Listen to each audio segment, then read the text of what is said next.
Second player press start.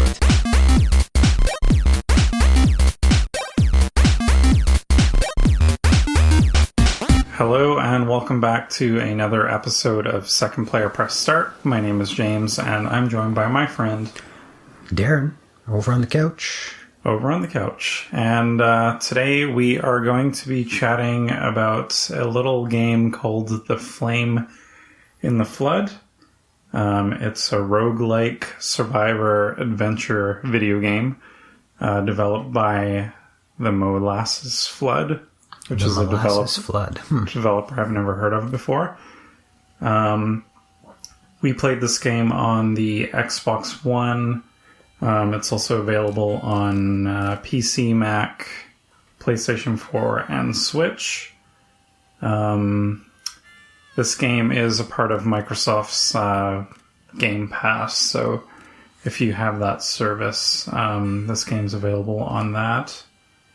And we played for probably about an hour and a half. Mm-hmm. I played first. I probably played maybe just under an hour. Sure. And then Darren had a crack at it after that. And unfortunately, his play ended with a game-breaking bug. Yeah. So we decided to kind of call it quits once we hit that at the end. But the game essentially is you kind of wake up on this island. This dog kind of greets you. And kind of like State of Decay 2, you're off kind of fending for yourself. This time you're alone, though. There's no other partner other than your dog. Right. Who seems to just kind of run around and kind of signal to you where objects are. And it also looks like you can use him or her. I think there were two options for the dog. To kind of store items. Right. But this game, right from the start, is very much collect things. Sure. I think we both commented it kind of reminded us of... Don't Starve. Don't Starve, which was kind of a similar concept, right? Yeah, so the big differences between this and Don't Starve are that Don't Starve drops you in the middle with a little bit of fictional text, if I remember correctly, where there's just this creepy dude that kind of yammers at you, and then there's nothing. There's no explanation for anything. You solve everything as you go. In this one, when you wake up at your campfire and your dog comes to you and brings you a backpack, you start on this adventure together, but there's a few little learning tutorial things right off the bat. And I feel like overall there's just more information pushed at you in this game than there is in Don't Starve. That's one big difference. The second difference, I think, is that the game comes at you in two phases. There's where you're exploring the land, which is very reminiscent to Don't Starve. You're collecting items that are growing or finding rabbits. I think even the fact that the rabbits squeal at you and run away, it was very much like paying homage to Don't Starve. But the second part is when you jump on your raft and then you're sailing down this river, which is the namesake of the game, The Flame in the Flood. The flood part is the whole world, or this area of the world or whatever, has been flooded with this big river, and you're just moving from place to place to place along the river on this raft. And there's this system for upgrading your raft as you can do all this crafting in the game. But it really sets this game different from Don't Starve because there's these two elements. There's moving along a very linear path along in this world, where it said, I believe there was 10 regions. I think we got to 2 of 10 regions, I think, as far as we made it. But it tells me that there's some form of endgame to this. In Don't Starve, I think it was just last as long as you can. But this feels like there's some destination, right? And because there's those two phases of gameplay with the rafting and the hunting on land and searching for things, it does make it feel very different in style and gameplay. Yeah, it does look like, I'm just kind of scanning through the Wikipedia article. So it very much is a roguelike where your death is permanent. But they do say that players can restart at predetermined checkpoints along the river. Interesting. So I'm wondering if there's a point, obviously we didn't hit it, but I'm sure there's a point within the river, whether it was, the third section, Sure. where you could kind of save a checkpoint, and then you could kind of continue from that if you did die. Right. I wouldn't have necessarily guessed that there'd be checkpoints in the game, but one thing that is different again from your average roguelike and permadeath style game is that your dog, and in this case at the very beginning when you start the game, you can choose between a dog called Aesop or a dog called Daisy. And both dogs look different, but because they have an inventory pack system for the dog, anything that the dog holds on to, it seemed like it got passed over to your next character. So when James played first, he collected some dandelions and some nuts and bolts and all these different items. And those were things that my character started with when I played the second playthrough.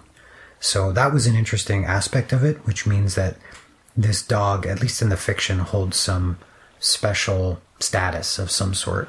Right. Because this dog is almost more important than your character, than your avatar. In fact, it's the dog that's introduced first. Yeah. And it's the dog that has a name.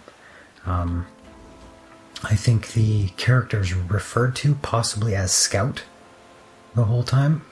I know that when we were talking to the woman in my playthrough, and that's where I got to the game-breaking bug.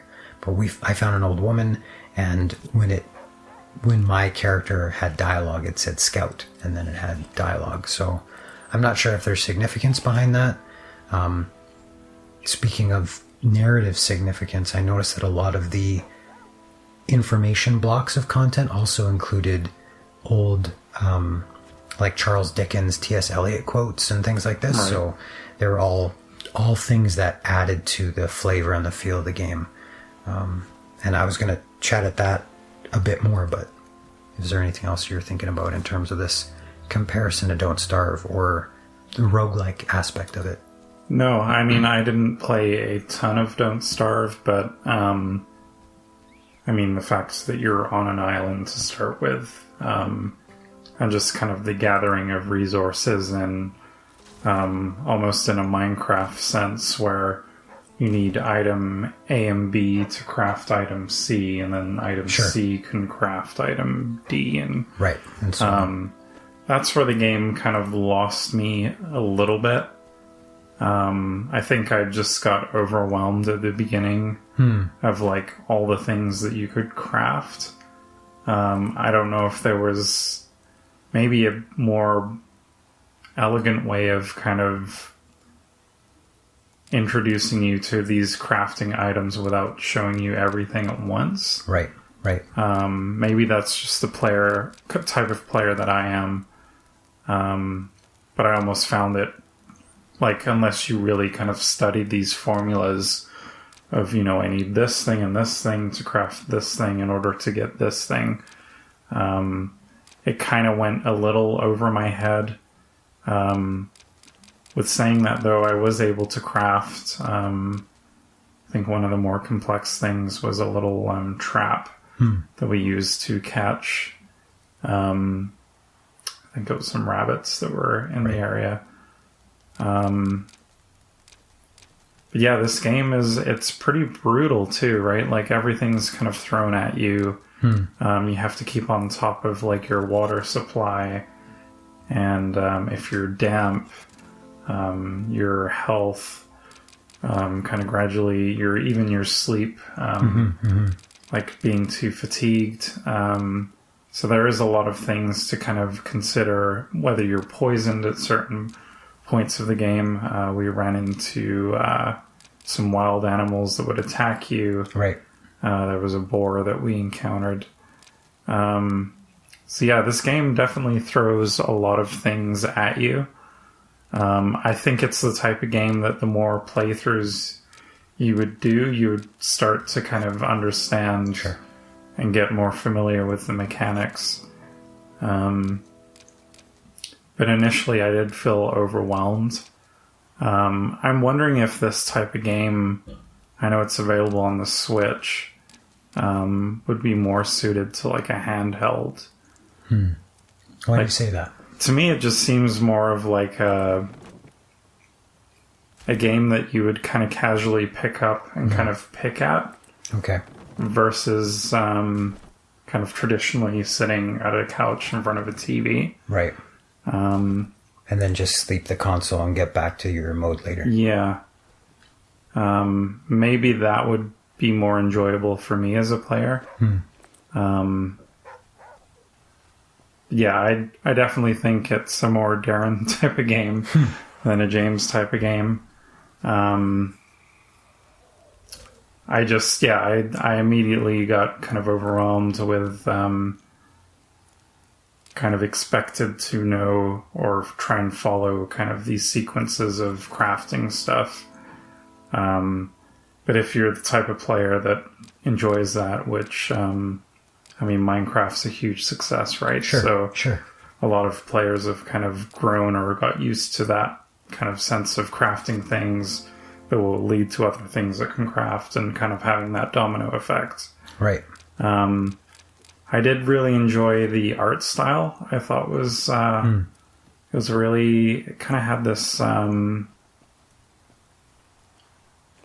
don't know how to really explain it. It reminded me of there was a game on the PlayStation Vita called Tearaway, which had this kind of cartoony, kind of flat-ish art style. And this game reminded me a lot of that. And I really dug the art and kind of the creative direction they took. Sure, yeah. The music was really fitting. Very kind of country and western. I wrote a few notes about not only the art, like it had some hand-drawn feel to it.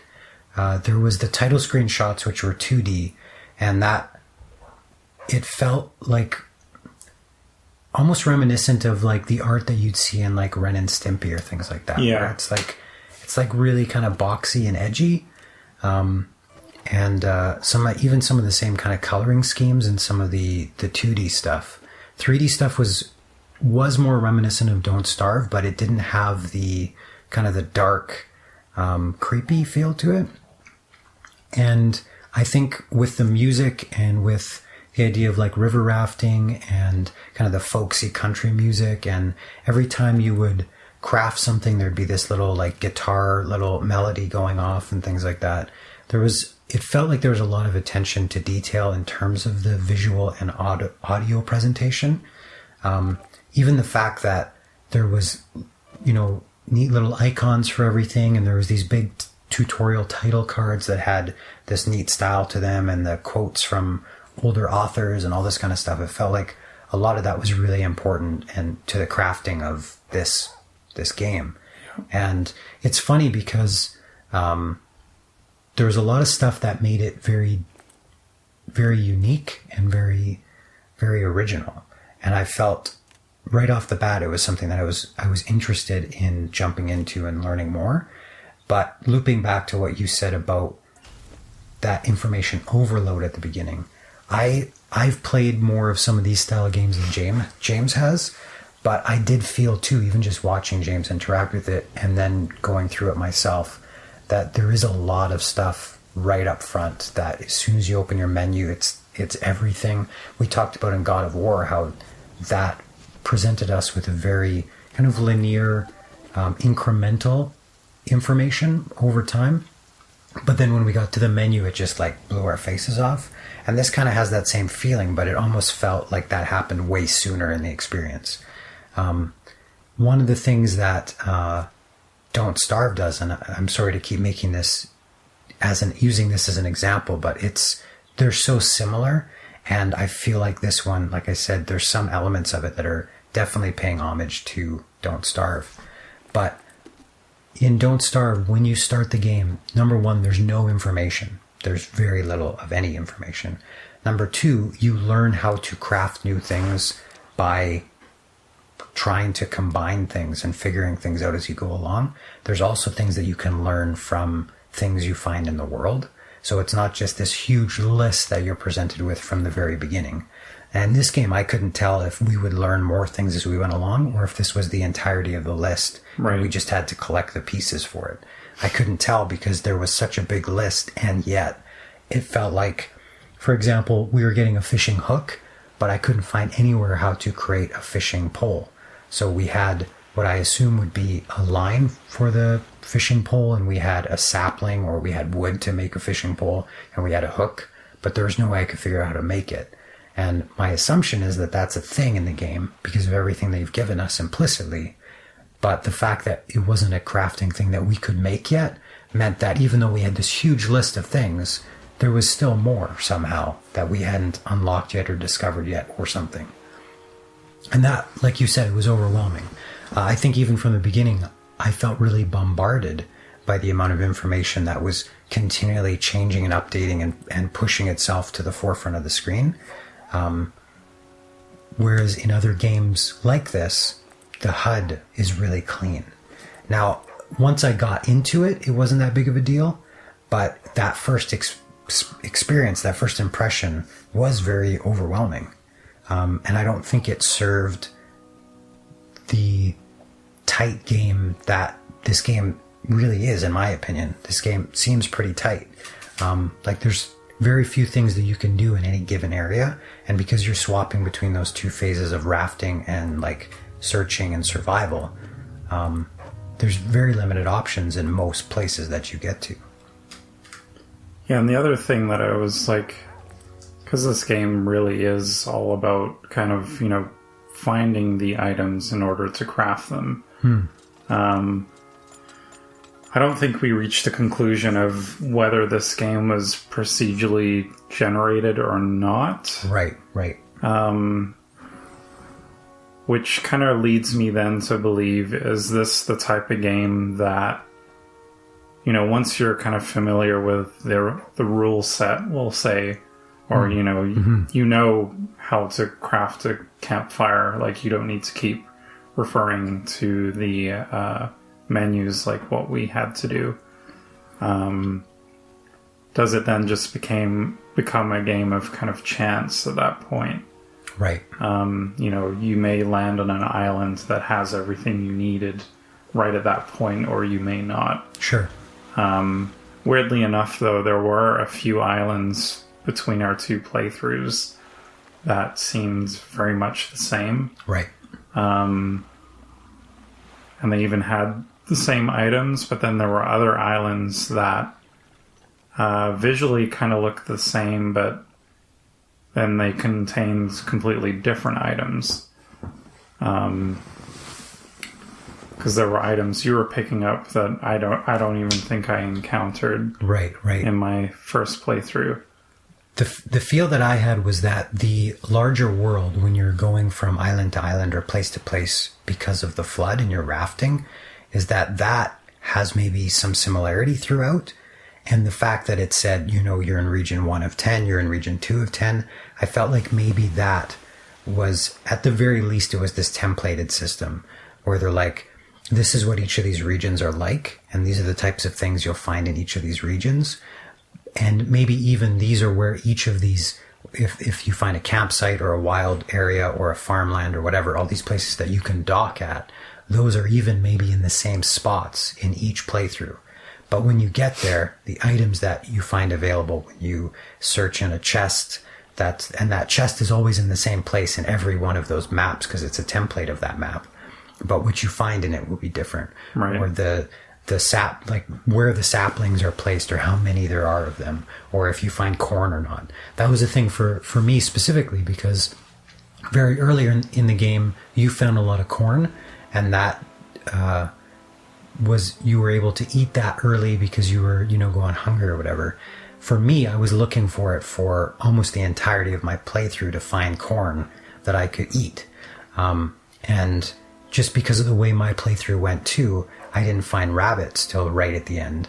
And when I did, then game-breaking bug. So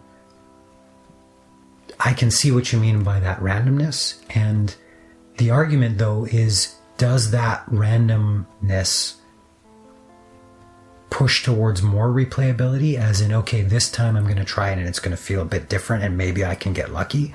Or does it push to, like, does it keep you away because there's not enough strategy, right? Where your decisions don't matter that much because whether you go to this place or that place, it's just going to be random and what you find there anyway.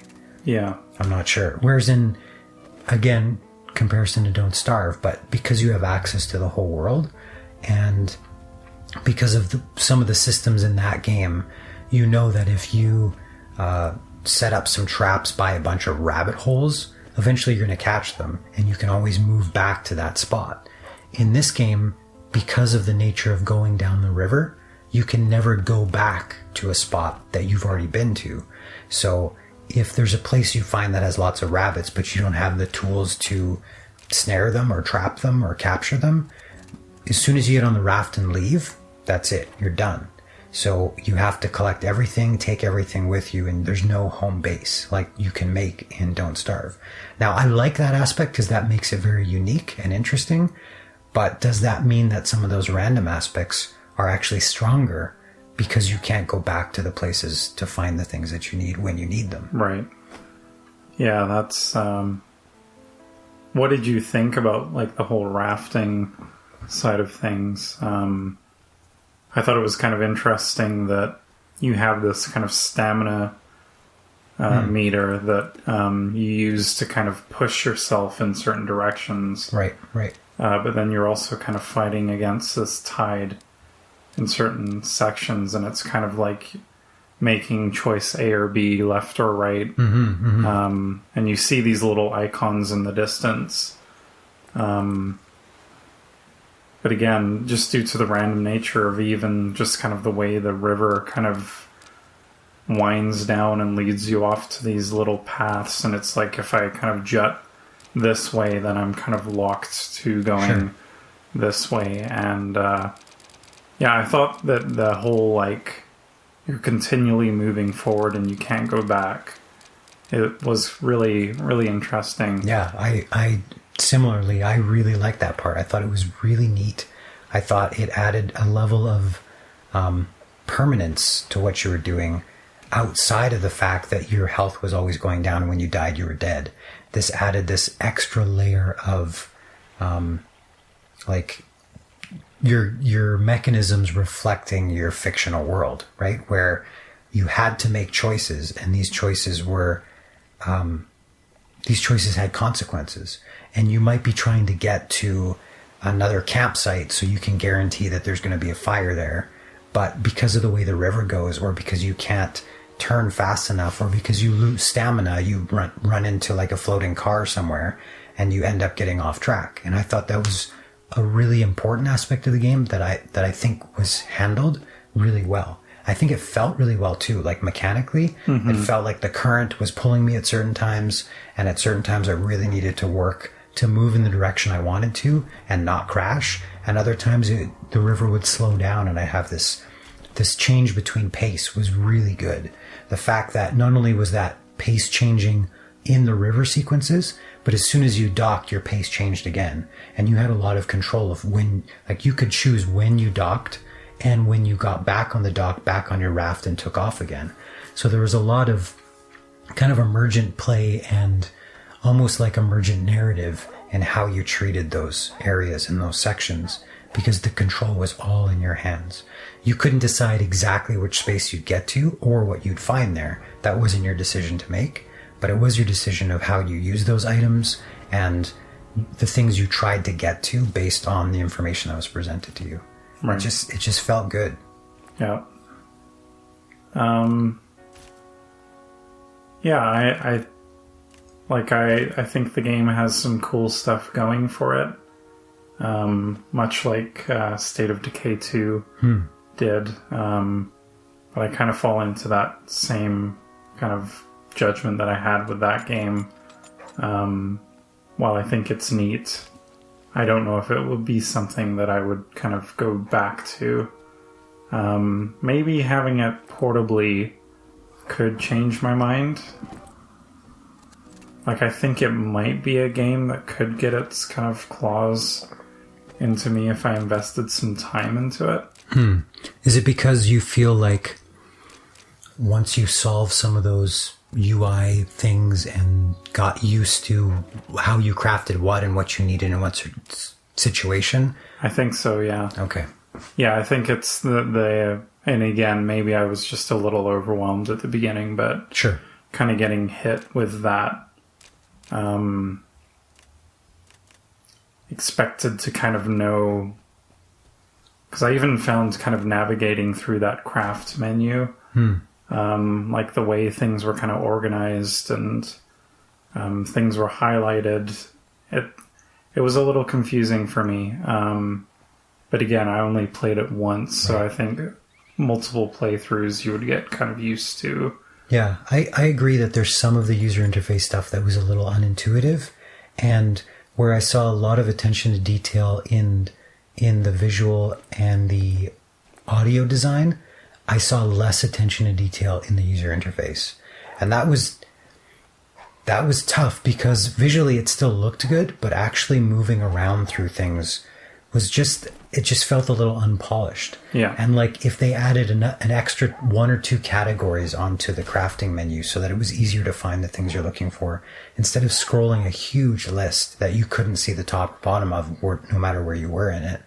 The fact that when you go into your control menu to change your controllers, everything is written in text. Instead of having the little Y, like the yellow Y with a yellow circle around it to represent your Y button, it says in text Y button, which to me again is just an element of polish. Is the game looks so good visually, and they use iconography so well, and yet in the simplest options menu, everything's written in text, which makes it really hard to interact with because you're not seeing the visual distinction between things enough to figure out, okay, so D-pad up, it's actually written in text, D-pad up is how I use this particular menu.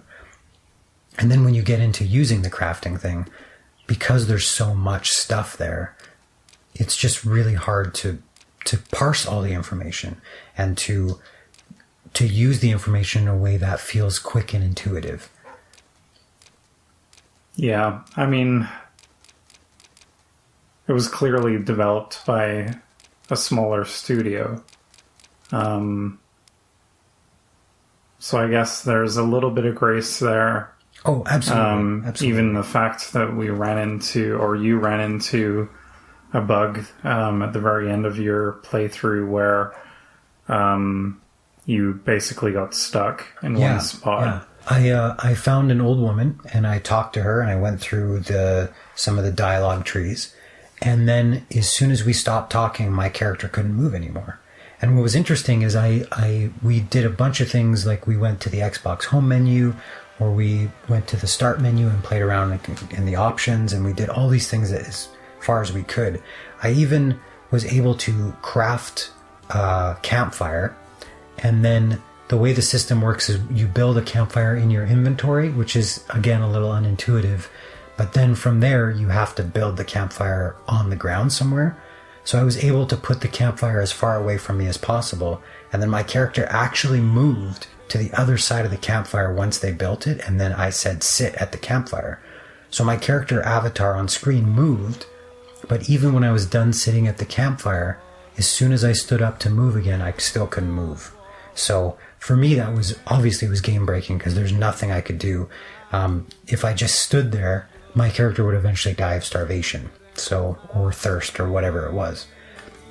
So that was really unfortunate because at that time I was really starting to get hooked on it. Yeah. That was the point. I had just found rabbits and I was super excited, and then I found some corn and that was really awesome, and I could finally make these corn cakes, and I found a person in the game which we had never seen other people before. So there's all these elements that all of a sudden just piqued my interest even more, and then the game died on me, basically.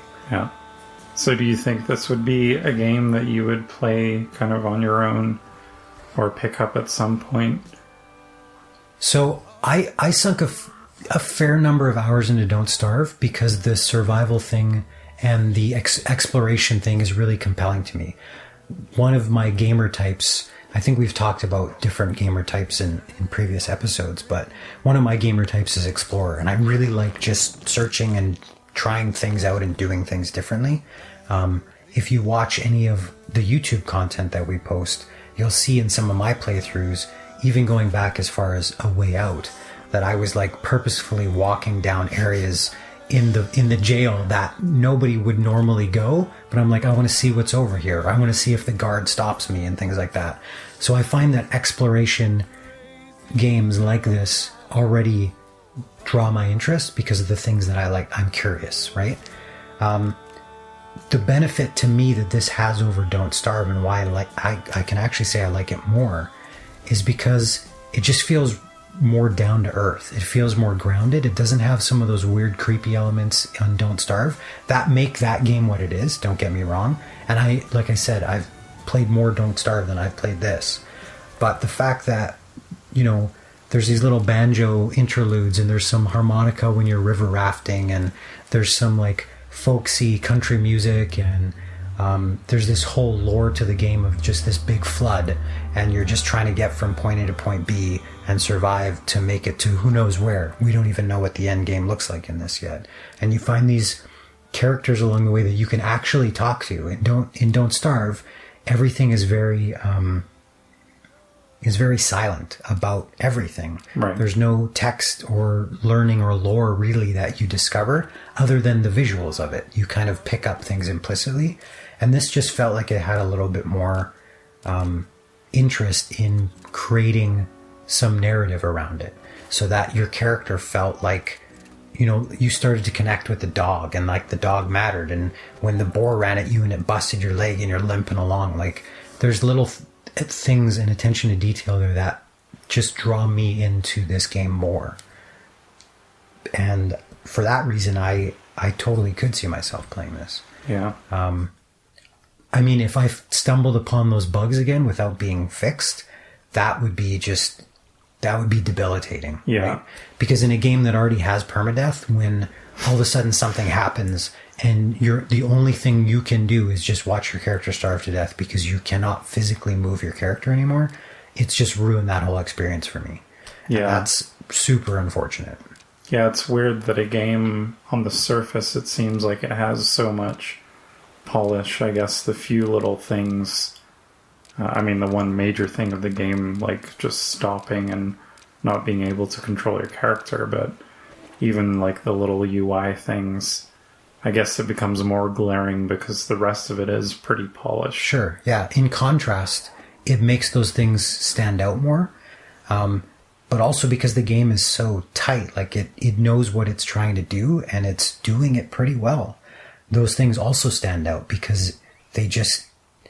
any game-breaking bug like we saw in any game would obviously stand out, right? If all of a sudden the game just stops.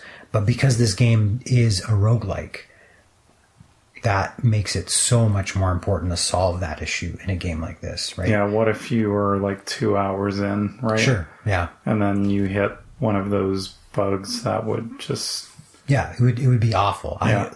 It's one of those like table flip moments, right? Or throw your controller at the screen moments, because it's not just that you've spent time and now that time is wasted, but you're invested in the game. You're invested in the character. You're invested in the life of this particular avatar that you're trying to sail down the river and learn things about the world.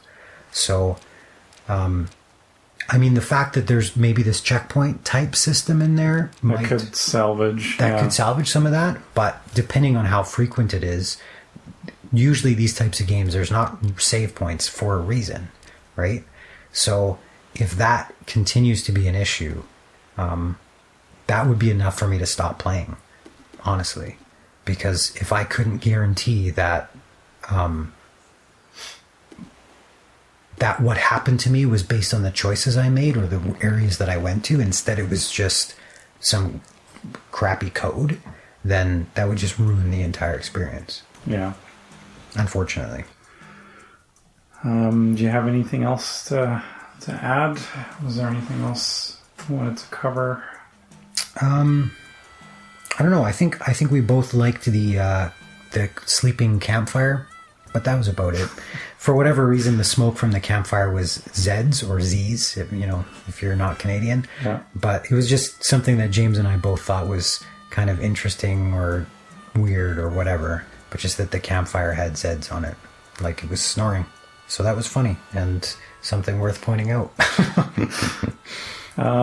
Yeah, okay. Well, yeah, that was... What was this game called? The Flame in the Flood.